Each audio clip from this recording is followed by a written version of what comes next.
dans l'histoire de l'exploration, certains noms résonnent comme des échos à travers les siècles. Christophe Colomb, Vasco de Gama, James Cook. Et parmi eux, un nom symbolise à la fois courage, ténacité et tragédie, Ferrao de Magala, plus connu sous son nom castillan, Magellan. Magellan n'a pas seulement navigué vers des terres inconnues. Il a accompli l'un des actes les plus emblématiques de l'humanité, lancé la première circumnavigation du globe. Pourtant, derrière cet exploit, se cache l'histoire complexe d'un homme visionnaire, souvent incompris, et mort bien avant de voir le triomphe de son Odyssée. Dans cette vidéo, nous vous emmenons à la découverte de cette figure fascinante, de son Portugal natal jusqu'au rivage meurtrier des Philippines, en passant par les tempêtes de l'Atlantique Sud et les eaux mystérieuses du détroit qui porte aujourd'hui son nom. Chapitre 1, les origines d'un navigateur. Ferrao de Magala naît vers 1480 dans une famille noble de Sabrosa au Porto, au nord du Portugal. Très jeune, il entre au service de la cour royale, ce qui lui donne accès à une éducation rare à l'époque. Il étudie la cartographie, l'astronomie et la navigation. En 1505, Magellan rejoint la flotte de Francisco de Almeida, le premier vice-roi portugais des Indes. Il participe à de nombreuses campagnes militaires en Inde et sur la côte orientale de l'Afrique, mais c'est surtout son passage en Asie du Sud-Est, notamment à Malacca, qui marque son esprit. Il y entend parler des îles aux épices, les Moluques, un archipel d'une richesse inouïe qui fait rêver l'Europe entière. Chapitre 2, une idée révolutionnaire et un roi sourd. De retour au Portugal, Magellan soumet au roi Manuel Ier un projet audacieux, atteindre les Moluques en passant par l'ouest, en contournant les terres découvertes par Christophe Colomb et en traversant un océan encore inconnu. Mais le roi portugais, méfiant et peu enthousiaste, rejette la proposition. Frustré, Magellan quitte son pays natal. En 1517, il part pour l'Espagne, l'ennemi juré du Portugal. Là-bas, il se présente à la cour du jeune Charles Ier, futur empereur Charles Quint. Magellan promet aux Espagnols une route vers les Moluques en évitant les eaux portugaises, grâce à un passage encore inexploré au sud du continent américain.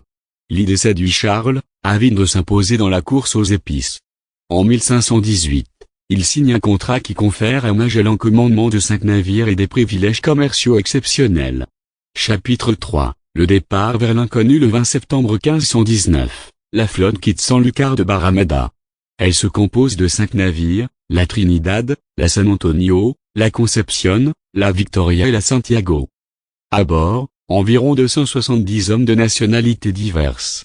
Dès le départ, les tensions sont palpables. Certains officiers espagnols ne supportent pas d'être dirigés par un Portugais.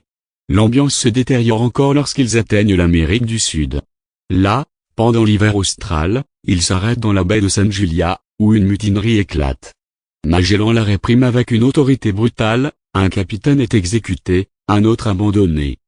Chapitre 4, le passage vers le Pacifique. Après des mois de navigation, la flotte découvre finalement un étroit passage entre l'Atlantique et un autre océan, c'est le détroit de Magellan, exploré pour la première fois en octobre-novembre 1520. Les eaux sont périlleuses, les courants violents, mais la traversée réussit. Une fois de l'autre côté, Magellan contemple un océan d'une étonnante tranquillité. Il le baptise Mar Pacifico, mer paisible. Mais ce calme est trompeur. Magellan sous-estime les distances, il faudra 3 mois au navire pour atteindre la prochaine terre. Les vivres s'épuisent, le scorbut décime l'équipage. Des hommes meurent de faim, d'autres mangent des rats et du cuir bouilli. Ce sera la traversée la plus éprouvante du voyage. Chapitre 5, les îles et la tragédie. En mars 1521, les survivants atteignent enfin l'archipel des Philippines.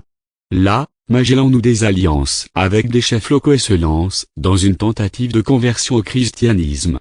Il baptise même plusieurs centaines d'autochtones. Mais son implication dans des conflits tribaux locaux va sceller son destin. Le 27 avril 1521, lors d'un affrontement contre les guerriers de l'île de Mactan, dirigés par Lapu-Lapu, Magellan est tué. Il a alors environ 41 ans.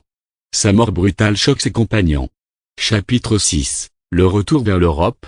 Sans Magellan après sa mort, l'expédition est dans le chaos. 3 navires restent, puis 2. L'un d'eux, la Victoria, commandé par Jean-Sébastien Elcano, prend le chemin du retour en contournant l'Afrique. Le 6 septembre 1522, près de 3 ans après le départ, la Victoria rentre en Espagne. À son bord, 18 hommes seulement, épuisés, amaigris, mais porteurs d'une cargaison précieuse d'épices. Pour la première fois dans l'histoire, un navire a fait le tour complet de la Terre.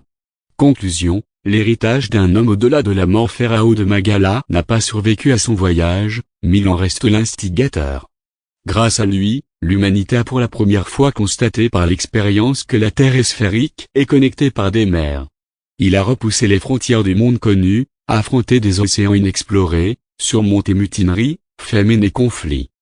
Son nom est aujourd'hui immortalisé sur des cartes, dans l'espace, et dans la mémoire collective. Magellan n'était pas qu'un navigateur.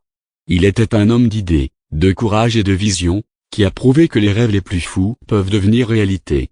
Et même si c'est la mort qui l'a arrêté, c'est le monde entier qui s'est ouvert après lui.